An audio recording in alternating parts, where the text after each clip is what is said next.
Magandang umaga mga kapatid. Ako po si Mayan Los Baños, ang Senate Correspondent po ng News 5. At ang akin pong nasa likod ay ang plenaryo kung saan isasagawa ang ikalawang pagdinig kaugnay sa mga flood control projects o di umano ay maanumalyang flood control projects sa ating bansa.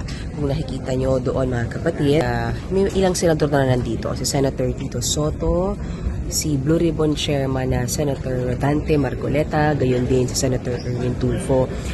Imbitado araw ang mga kontratista na absent noong nakaraang hearing. Kung matatandaan ninyo ay pinasubpoena mismo ng Senado at pinirmahan ni Senate President Escudero yung subpoena para sa 10 kontratista na pinangalanan ni Pangulong Bongbong Marcos sa sinasabing nakakuha ng mga pinakamaraming flood control projects sa ating bansa. At ang ilan nga sa kanila ay dumating na. For example, itong MG Samidan Construction.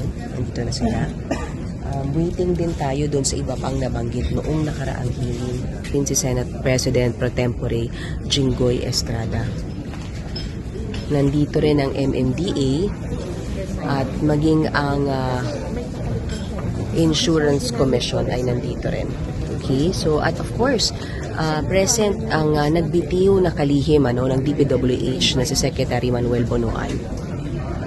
Medyo kompleto na yung mga senador natin sa harapan, si Senator Tito Soto, Senate President Pro Tempore Jinggoy Estrada, at Blue Ribbon Chairman Senator Dante Marcoleta at Senator Erwin Tulfo. Anytime ay magsisimula na itong pagdinig ng Senado.